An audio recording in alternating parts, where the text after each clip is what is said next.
Yes, welcome to the Biz Communication Show. I'm your host, Bill Lampton, the Biz Communication Guy, once again bringing a highly qualified business communication expert whose tips and strategies will help us boost our business by giving us winning words and ways.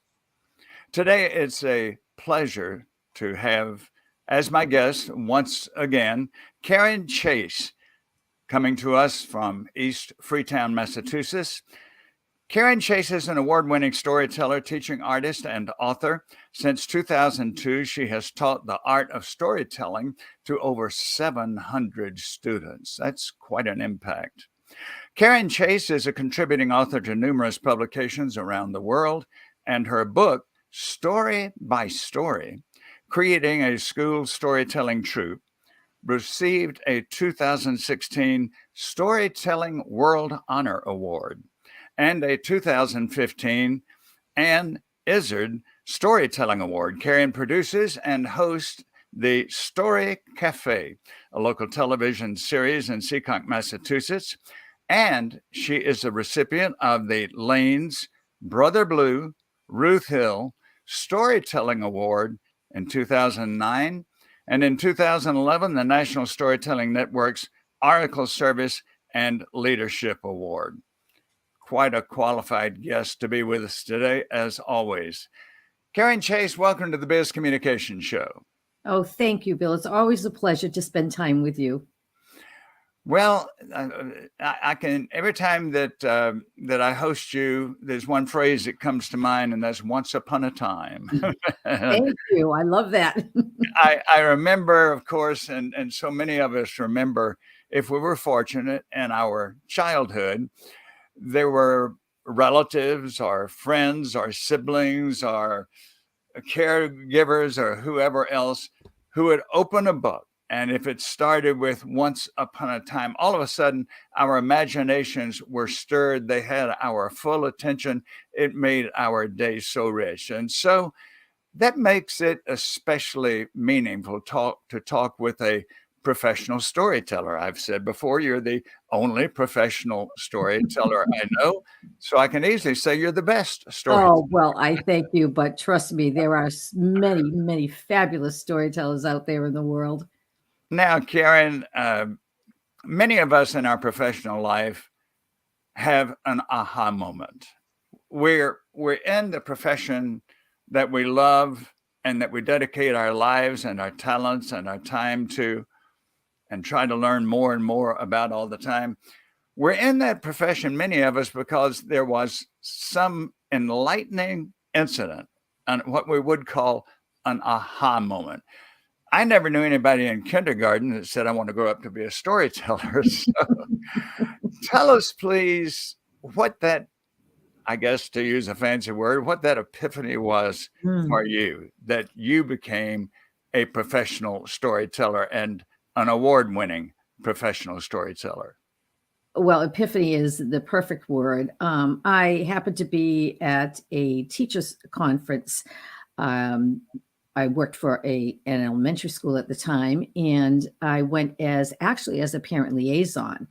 And during the lunch break one day, after everyone was finished, they brought a storyteller on as our entertainment.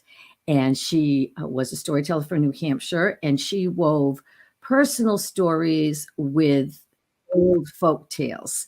And it was absolutely mesmerizing. I had never seen or heard anybody like that before.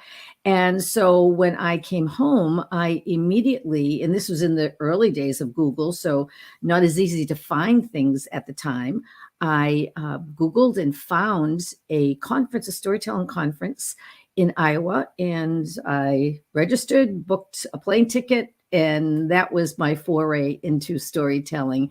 And that was back in 1999. Fascinating. Always fascinating to find out what spurred us to the point where we are today. Many of us, when we think about storytelling, think about that for children and maybe young adults, and it's recreational. But we know, though, Karen, you and I do, that storytelling is very important for our business and for our brand. So please explain to us, please give us some thoughts about how storytelling skills can help us promote our business, whether we're an entrepreneur, a small business, a large corporation, and possibly you even advise companies and leaders on this. So what do we do to take the storytelling skill and advance our business and professional life? That's a great question. We actually, my colleague and I, and myself alone, work with different organizations to help them find a story that will help and market their product. For instance, we've worked with Tufts Medical, we've worked with the Harvard Entrepreneurs, and the thing that we help them do, so for example, with the Harvard entrepreneurs, they had all developed a specific product that they then needed to find funding for. And they had to give presentations. Well, as you know, scientists are very, very intellectual, but sometimes public speaking is not in their forte. And we needed to help them spice up their presentations. And so we worked with them to find the story behind the product they had developed. What spurred that idea? And then take that story and fold that into their presentation, thereby making it much more accessible to the people that they were speaking to, easier to make a connection, to empathize with what they were trying to do. So it's really important to have that personal touch when you're trying to brand a product, present a product. And in that way, you make the connection with the person on the other end, be it on Zoom or in person or at a board meeting. It occurred to me, even as you were talking and explaining that so well, that television commercials are largely stories. That's But right. They are. yes. Absolutely. And they will, for example, show a before and after, and the story is on how that product or that service helped somebody along the way. I'd like to share with you and with our video and podcast listeners something that I learned about how a worldwide story came about. I knew a local manager of a Chick-fil-A restaurant. And many of us, all of us who are familiar with Chick-fil-A know about their cows as their symbol and the fact that you'll see them on billboards and any Chick-fil-A product is probably going to have the cows. This Chick-fil-A manager told me that several years back, and Chick-fil-A headquarters are in Atlanta, there was a meeting where several marketers were brought in because Chick-fil-A wanted a new advertising, a new promotional campaign.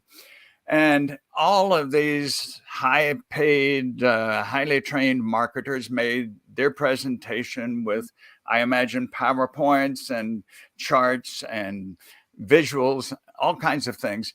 At the end of the day, not to use a corny expression there, which I did, but when those reports were done, the group looked at each other as the consultants had left and they said, we're just not really satisfied with any of those. They just don't seem to fit. They don't seem to excite. They're not really our brand or our business.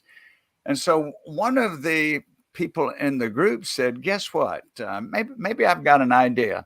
And while these people had been talking, he had sketched on a napkin pictures of cows and talked about how that could fit into, and next thing we know, we're seeing cows on billboards and television. I think it's a fascinating story that you don't have to be all that fancy. Just think of something that catches the opinion and the idea and represents you well. Had you heard that story before? I had not. So that's a very interesting story. But something similar about we all hear the phrase "just do it," and we know immediately that's Nike, and we recognize the Nike swoosh. That was actually drawn by, I believe it was an accountant at Nike, and they paid him $25 for that logo. And it's known worldwide. So sometimes it could be extremely simple. But now what's interesting, you just proved the point by telling me that story about Chick-fil-A. I will always remember when I see, that particular logo, I'll remember this conversation. I'll remember what we talked about. So it really does imprint a connection with people. One of the things that what has been found recently, and you can look this up on a TEDx talk, Yuri Hassan is a wonderful presenter and scientist. And they found, and he gave a presentation on this, that they did an MRI connecting the brains of someone who was listening to a story and connected it to the storyteller. And what they found is when the listener is hearing the story, the exact same areas of the brain light up in both groups. So it's an actual physical connection. So telling a story in a presentation, or if you're trying to gain funding, or even if you're just entertaining, really connects you with the listener. Ironically, the $25 that you mentioned reminded me of an incident that I read about quite a few years back. Norman Mailer is an author who wrote one of the best-known books about World War II. The title of the book was The Naked and the Dead. Mm-hmm. And it's a catchy title, obviously. Well, how did Norman Mailer get that title? He did not have great, well-known, famous, costly marketing executives. He was in a bar one night. and in this bar, he was sitting with some friends, and he said, "I've got this book, but I haven't thought of the title." Somebody said, "How about The Naked and the Dead?" He paid them $25. Wow. I never heard that story before either. Yeah, great things can happen in informal settings, and brainstorms can happen anywhere, as they did with you when you found out how to become a storyteller. Karen, we're going to come back in a few seconds, and we're going to talk about the workshop that you conduct called Story Play. So hang in there, and we'll be right back. Thank you. Do you wish you felt confident about giving speeches? Do you want to deal with difficult people constructively? And what about becoming more persuasive in sales? Then keep listening now to Dr. Bill Lampton. He spent 20 years in management, so he knows the communication skills you need for success. I urge you to call the Biz Communication Guy today for a no-cost but very valuable 30-minute discussion about your communication challenges. Call now, 678-316-4300. Again, that's 678-316-4300.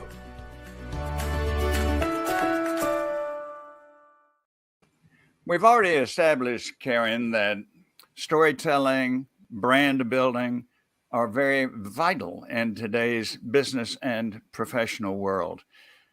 And many of us wonder, okay, how can I learn that? So tell us about the workshop that you conduct, which is called Story Play. What is the format, and who participates in that? Well, I developed that workshop to complement my book, Story by Story. As you mentioned, I've been teaching storytelling to students since 2002 using folktales and fables. And it is a sneaky way to also get them to read, but also to learn public speaking skills, because they will then at the end perform, not read, perform the stories for an audience. And so a lot of my colleagues were very interested in how I conducted these residencies in schools and libraries. And so, which was the impetus for writing the book. But then also I developed the workshop. And so what I do in the workshop is have the participants pick a short story. Usually I provide the stories. It can be something as easy as an Aesop fable. And then, I run them through different exercises, both written and interactive, to help them, what I like to say, get the story in their bones. So it's not rote, it's not memorized. It's something that they can tell extemporaneously. And by doing so, they allow people to enter the story with them. So, we do with my students, we do very interactive things such as a relay race built around their story. We just did a game the other day I created based on the five senses. I have them do a worksheet where they use their story and develop things around the five senses in the story or what they're feeling. And then I found some, they kind of Easter baskets, but they look like basketballs. They're felt baskets. And I called it sensory swish. And so each basket is connected to a sense. And so they try to, almost like a carnival game, throw a ball into one of them, and whichever one they get, they then have to share a sensory element from their story. So when you move and use things to incorporate them into what you're trying to learn, it makes it fun. It makes it easier for them to connect with themselves and connect with each other. And my colleagues love to take the workshop because it helps them when they're going to their residencies to try out new things with their students as well. We also use some of these games and worksheets in my other program, Once Upon a Generation. I connect my student storytellers with local senior citizens, and the senior citizens write a story from their life, just a really small anecdote, maybe between the ages of 5 and 25. And the students then interview them, and then they work on the story, and they then present the story as a first-person narrative. And it's all about connecting the generations. We've been doing this with my colleague and I, Andrea Lovett, since 2015, and it's extremely rewarding. So lots of play is the most important thing in schools to get students connected and invested into what they're learning.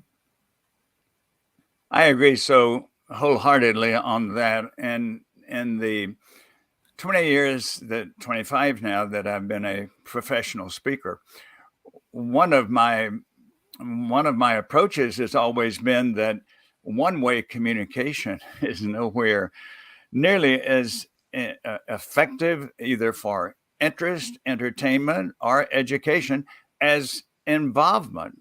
Exactly. You and I both know that old saying, if I see something, and then if I hear something, but if I do something, then I learn it. We can see it and forget it, or hear it and forget it, but to really understand it. And then I've noticed, as you know so well, in your workshop, if you simply stood up and talked all day, particularly in today's with today's audiences, you'd have people leaving, you'd have them nodding, you'd have them texting, whatever. And so I've always realized for many years that if you can get your participants to be real participants, not just sitting there, this Right. is how the story or the message comes to life for them. And it occurred to me too, as we were talking, why are fiction books so popular? Why are movies so popular? Because they tell stories. And they really allow you to live another life for a moment when you're reading or watching a movie or telling a story. I had a gentleman one time, I had given a performance at our local historical society. It was all folk tales, and they were, it was for an adult audience. So the folk tales were longer, more sophisticated stories. And afterwards, a gentleman came up to me and he said, I'd like to tell you something, but I don't want to insult you. And I thought, oh, what did I do wrong? What did I say? Immediately you start to worry that you insulted somebody. And I said, well, please, please share.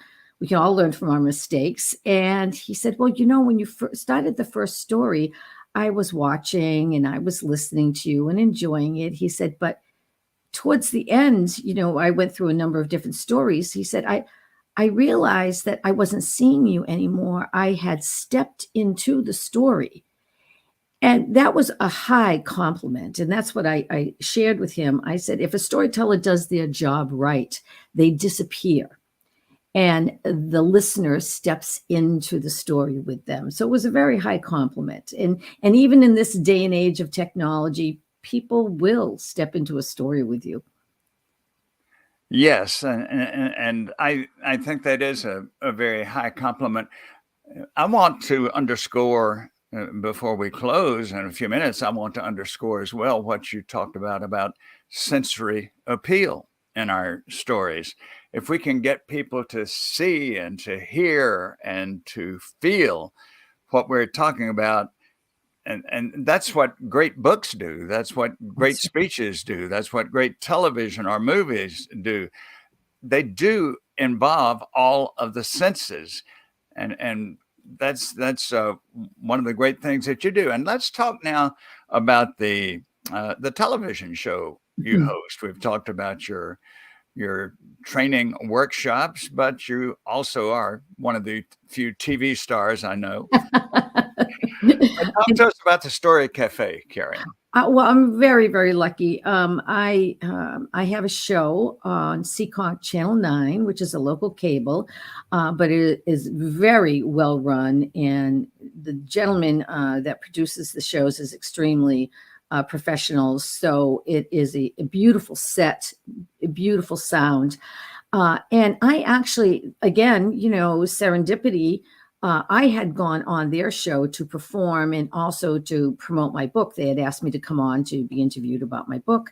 And when I was finished, the producer at the time asked if I would be willing to do a storytelling show where I would be telling stories.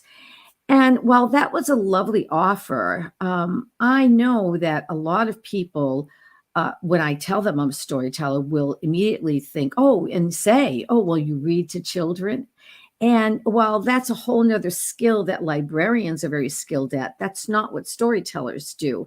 And we work in so many different areas. We work in prisons, we work in churches, we work in recovery centers. The list goes on. And so I pitched an idea to him where I would interview other storytellers and have them come on and talk about their work and how they use story in their work, be it business, educational, in whatever realm.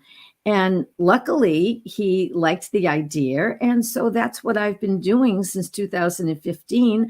I will reach out to different storytellers and ask what they would like to discuss.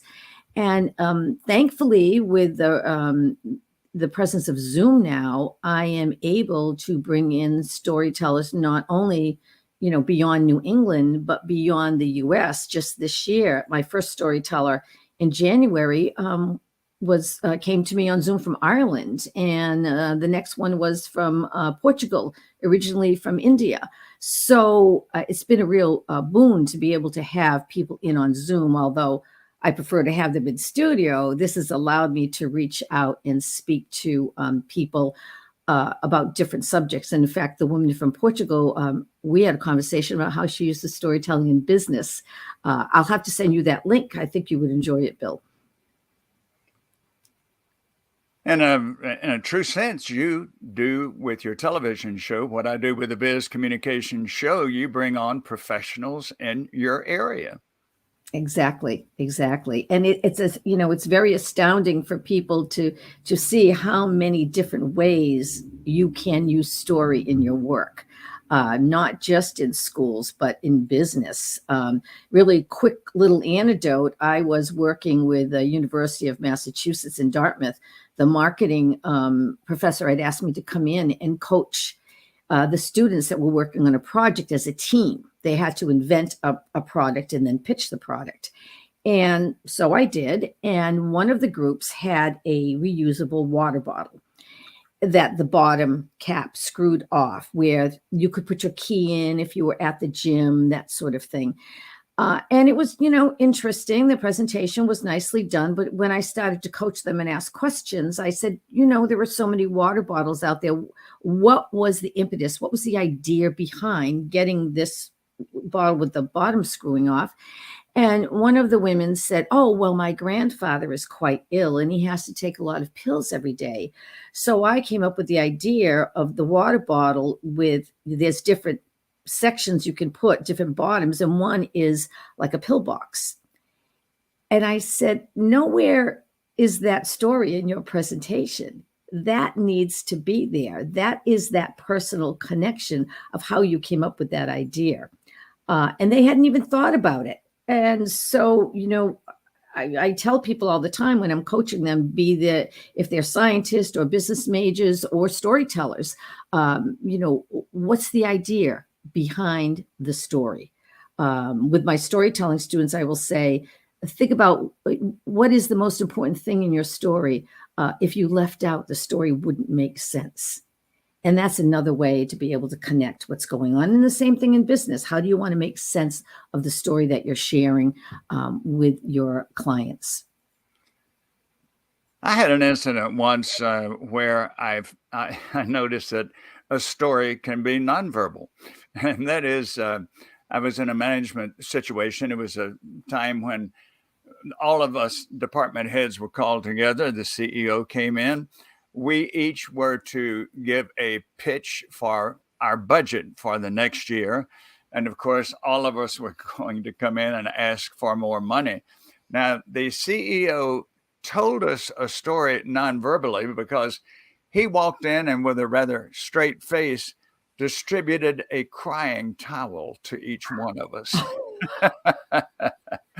He didn't have to say anything. That was the nonverbal story. So stories, powerful stories, can be nonverbal. I don't know if that's something you emphasize or not. That's interesting you say that, because one of the games I'll play with my students, I had to apologize to the parents this year because I gave each one of them a kazoo. And they then had to get up in front of, our group that we were practicing with and tell their story using only the kazoo. And it was very, very interesting to see what came out and to say to the other students, do you know what part of the story they're telling right now? Because at that point, they all knew each other's story. So that's another fun way just to get people trying out their story in different ways. In that case, it was folk tales and fairy tales, but it's fun to do just as an exercise. And creativity is what brings great stories together. Karen, this has been fascinating. And I know there are people who will want to contact you, both those who have watched the video interview. I like to really call it a conversation. Yes. And then also those who are listening to the podcast. So please give us your contact information. Well, you can reach me through my website at storybug.net. And my email is karenchace.stories@gmail.com. Storybug, a very appropriate name. I certainly cannot end this conversation without mentioning that every year, sometime in November, I contact Karen and ask her to send me a story, a Christmas story that I can share online. And she often will send me one or two or three to choose from. And that has been a service that she helps me provide to people who I have affiliation with, and I appreciate that. And now that Karen has given her contact information, I am happy to share mine. I encourage you to go to my YouTube channel, and while you're there in the search bar, type in my YouTube name, my handle, my moniker on YouTube. That's Bill Lampton, Ph.D.